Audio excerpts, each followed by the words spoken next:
Pessoal, sejam bem-vindos então para mais uma aula aqui no nosso canal. E na aula de hoje a gente vai tentar relembrar aqui os conceitos de nomenclatura dos hidrocarbonetos. Seguindo aí nessas aulas de revisão, na aula anterior nós mencionamos os conceitos introdutórios, né? Classificação de carbono, representação por linhas, hibridização, né? E hoje a gente vai falar um pouquinho aqui sobre a nomenclatura dos hidrocarbonetos.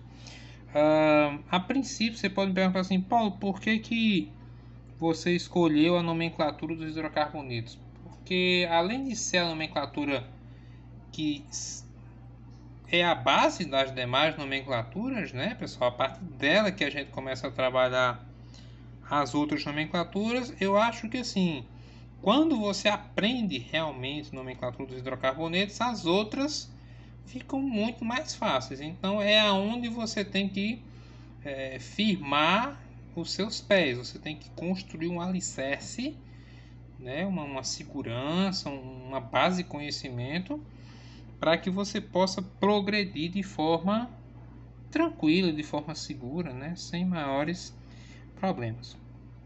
Então, sem mais delongas, eu separei aqui algumas questões para a gente fazer, então vamos começar. Primeira coisa aqui que eu quero lembrar, né, destacar, é que é importante você reconhecer as características do composto. Então, por exemplo, eu vou passar aqui uma divisão para não haver problema de interpretação dos dados, né? Mas o que é que acontece na primeira questão? Ele diz assim, pelo sistema IUPAC, a nomenclatura correta para os compostos abaixo é respectivamente. Bem, aqui já começam então algumas coisas, como eu estava dizendo. É importante você fazer a leitura das características do composto. Então, no caso aqui, o primeiro composto é um hidrocarboneto, porque ele só tem carbono e hidrogênio. É um hidrocarboneto ramificado, né? Você tem uma cadeia ramificada, tem 1, 2, 3, 4 extremidades. E por último, e não menos importante, ele é um hidrocarboneto saturado. Todas as ligações são simples. E por que isso é importante? Porque a partir do momento que você tem um hidrocarboneto insaturado, né, você vai precisar trabalhar obrigatoriamente com cadeia principal, com numeração, com tudo isso. Então aqui é um alcano. Primeiro passo, né, isso aqui é um alcano. E como que eu faço então a nomenclatura de um alcano? Tem um passo a passo, né? A gente tem que lembrar que o nome, né, de um composto orgânico, ele é constituído basicamente, né, salvo algumas exceções, ele é constituído basicamente de três partes, né? Nós temos o prefixo, que se soma ao infixo, que se soma ao sufixo, né? E aí o que é que acontece? Cada uma dessas partes, né, tem uma contribuição. O prefixo é para indicar o número de carbonos que você tem na cadeia. O sufixo é o tipo de ligação que a gente vai encontrar entre os carbonos. No caso, para identificar o infixo, você olha se a ligação é simples, dupla ou coisa do gênero. E o sufixo é a função. Se ele é um hidrocarboneto, um álcool, uma acetona e por aí vai, né? Então, o que acontece? No caso dos alcanos, dos hidrocarbonetos, né, de uma maneira geral, o nome do hidrocarboneto depende muito disso também. Ou é isso, basicamente. Então, aqui nós temos um alcano. Neste caso, o que vai acontecer? Ligação simples e é um hidrocarboneto. E aí a gente até mencionou em outros momentos, ó, o final do nome, né? O final do nome da classe é o final do nome do composto. Então o nome desse composto aqui vai terminar em ano. Ligação simples, né? Indicado pelo AN, e o O que indica que é um hidrocarboneto. Nesse caso aqui tem uma observação a mais. Por isso mesmo que eu já escolhi a questão, que é o fato da cadeia ser ramificada. Então, quando a cadeia é ramificada, como aqui no nosso exemplo, E por ser um alcano, o que é que eu vou ter que fazer? Eu vou ter que buscar uma coisa que nós chamamos de cadeia principal. E para os alcanos, o que é isso? O que é essa cadeia principal? É a cadeia que tem a maior sequência de carbonos um atrás do outro, né? Os carbonos ligados em sequência. No nosso caso aqui, a maior sequência possível seria uma sequência de 6 carbonos, a qual eu estou destacando aqui. Então, o que acontece? Primeiro passo é identificar a cadeia principal. E repito, para os alcanos, a cadeia principal é a maior sequência de carbonos. Podemos observar, no entanto, que nem todos os carbonos foram incluídos nessa cadeia, né? Nem esse carbono aqui foi incluído, nem esse carbono aqui foi incluído. Isso nos leva a deduzir que esses dois grupos aqui, né, que ficaram fora da cadeia principal, são chamados de cadeias laterais, ramificações ou radicais, né, como a gente costuma chamar. E no caso de um radical, ele segue uma logística parecida com essa, porém, para uma ramificação radical ou cadeia lateral, sei lá como é que você quer chamar esse negócio, para uma ramificação você coloca o prefixo, que novamente indica quantos carbonos tem, mais o sufixo -il. Então aqui no caso, como só tem um carbono, vai ser chamado de metil. Aqui a mesma coisa, tá? Um parênteses, é importante ou necessário que você tenha em mente os principais prefixos, infixos e sufixos, tá? Eu não gosto muito de usar a palavra ter que decorar, porque assim, a química orgânica, ela é uma parte da química que você aprende basicamente por repetição. De tanto tu usar aquela regra, de tanto tu usar aquele termo, tu acaba memorizando. Não por uma decoreba em si, mas por uso repetitivo. Mas eu sou sincero a te dizer, se tu não souber prefixo, infixo, sufixo, vai ficar complicado de você, né, dar prosseguimento.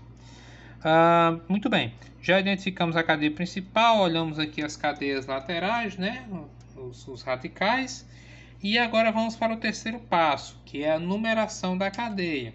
Aí de novo entra um outro detalhe em questão.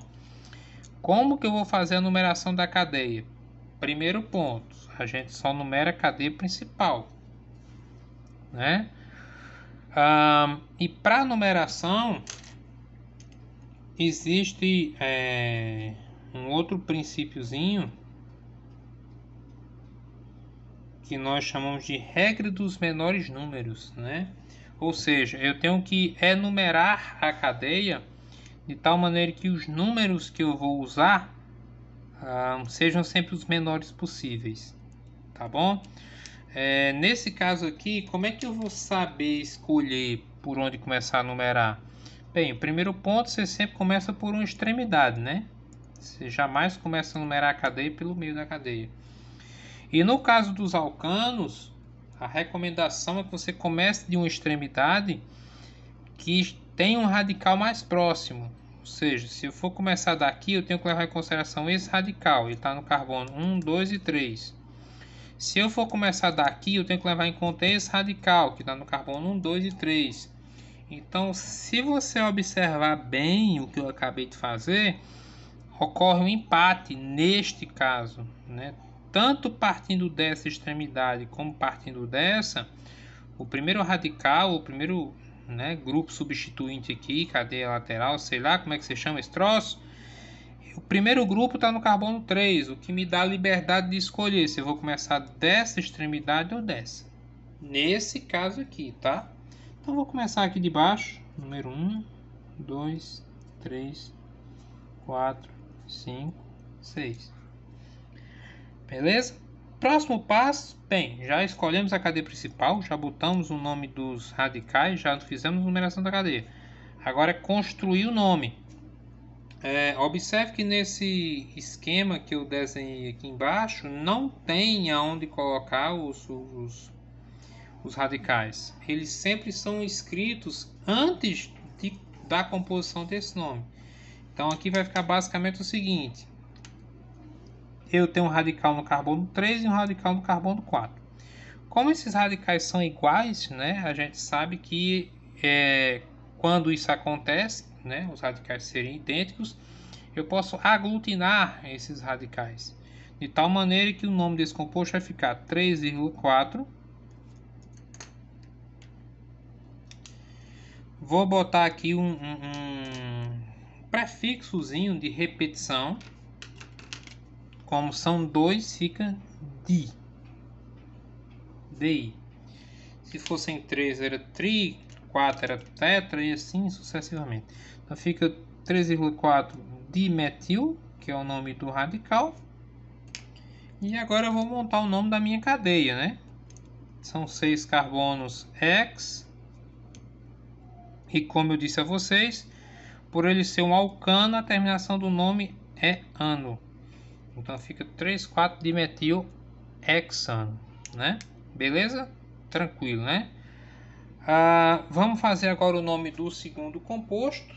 Qualquer dúvida que vocês tenham aí, vocês podem deixar tanto no comentário do vídeo como para a galera lá do Nossa Senhora do Carmo na aba de dúvidas, né?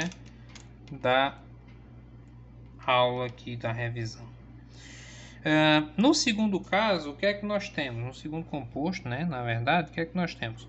Nós temos aqui a presença de uma ligação tripla. Espero que esteja ficando claro o suficiente. Isso é uma ligação tripla. Se não está claro, estou dizendo para você que isso é uma ligação tripla. O que já nos leva a entender que isso não é um alcano. Isso aqui vai ser um alcino. Beleza? Ligação tripla. Algumas regras aqui permanecem, outras mudam um pouquinho. O que é que permanece? Prefixo, infixo, sufixo permanece. A questão do radical permanece. Porém, a cadeia principal muda um pouquinho aqui. Muda em que? A regra anterior do alcano dizia que era maior cadeia. Nesse caso aqui ainda é a maior cadeia, mas essa ligação tripla tem que ser incluída obrigatoriamente. E uma coisa que eu vou logo chamar a atenção aqui, né? Tome muito cuidado com esse grupo aqui, que é o C6H5. Os radicais ou ramificações, não vou ficar repetindo isso 500 mil vezes, eu vou chamar só de radical. Os radicais eles se dividem basicamente em dois grupos, né? Os radicais de cadeia aberta, ou os radicais alquila, como você preferir chamar, e os radicais aromáticos, que são os radicais arila, é onde entra o fenil, o benzil e o toluil, né? Que são os principais, vamos assim dizer. Então aqui, pessoal, eu já chamei a atenção disso algumas vezes em vídeos anteriores, mas eu vou reforçar, cuidado com o C6H5. Esse aqui, galera, é o fenil disfarçado. Por que eu chamo de fenil disfarçado? Porque a estrutura mais comum do fenil da gente encontrar, né, na verdade, é o hexágono. Porque o fenil, né, só lembrando, o fenil é o radical do benzeno, então geralmente ele vem representado assim. Mas você sabe como é o autor da questão, né? Quer botar aqui uma casquinha de banana para a gente se perder. Então isso aqui é um fenil, galera. Fica atento a isso. Então, ó, a cadeia principal vai ser essa daqui. Eu não vou poder dobrar ali para baixo porque tem um fenil no meio do caminho. E aí o que acontece? Além de mudar um pouquinho essa regra da cadeia principal, como eu falei, de ter que incluir ligação tripla, eu devo lembrar que a numeração também muda. Porque enquanto nos alcanos a numeração era baseada na posição dos radicais, nos compostos insaturados, por assim dizer, dentro do universo dos hidrocarbonetos, é lógico, os compostos insaturados têm como referência não os radicais, mas a insaturação. Então, nesse caso aqui, o que acontece? A gente percebe que a insaturação está bem no meio da cadeia. Está aqui, ó, 1, 2, 3, 1, 2, 3.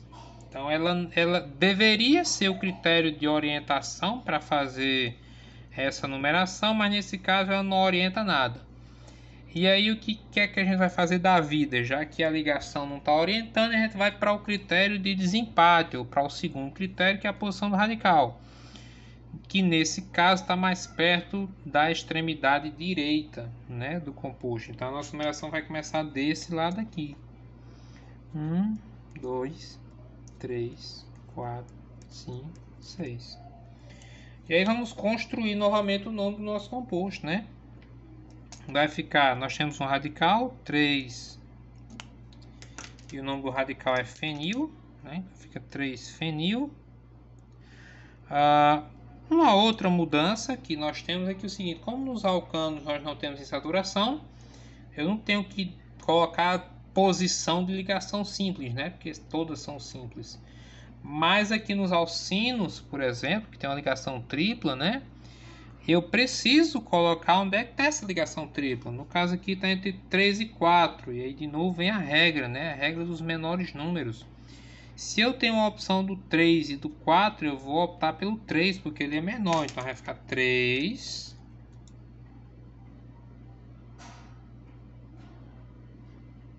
E eu estou começando a achar que esse desenho está desconfigurado. Mas eu vou terminar aqui e depois eu verifico. Eu tô achando um tanto quanto estranho esse fenil aqui, essa ligação meio solta aqui. Mas tudo bem, vamos lá. 6 carbonos, X, e como eu já disse, ó, ino. Pessoal, por que eu parei aqui um pouquinho para pensar? Eu tenho quase certeza que essa ligação não é desse carbono. É desse carbono aqui. Por que eu estou dizendo isso? Por dois motivos. Primeiro, que se eu olhar para as opções, não tem. Certo? Não tem essa opção aqui nas alternativas. E segundo, porque se esse carbono faz ligação tripla para cá e uma para cá, não tem como enfiar um radical aqui. Já tem as 4 ligações. Então aqui a gente vai fazer uma pequena errata. Porque o desenho trollou a gente, né? Tem uma pegadinha no desenho do negócio. Então, esse radical está no carbono 2. Então, o que vai mudar aqui, galera, é só esse número 3. No lugar do 3, eu vou botar um 2. Porque, como eu disse, eu olhei aqui agora com um pouco mais de olhar reflexivo, por assim dizer, e percebi que esse negócio está meio estranho. Como é que essa ligação vai ficar aqui se aqui já tem 4 ligações? Então, é o desenho que desconfigurou na hora que foi construir a estrutura. Mas beleza, deu certo então. 3,4 de metilhexano, 2-fenil 3-hexino, que nos dá como resposta a letra A, não é isso? Conferir mais uma vez, é isso mesmo. Beleza, pessoal? Então, eu espero que tenha dado aí para relembrar as regras aí de nomenclatura dos hidrocarbonetos. Eu vou estar deixando na plataforma para vocês mais umas 2 questões de nomenclatura, e caso vocês tenham mais alguma dúvida é só deixar nos comentários aqui do vídeo ou no tópico de dúvidas lá da plataforma. Tá certo, pessoal? Então, no mais, agradecer pela atenção e até a próxima.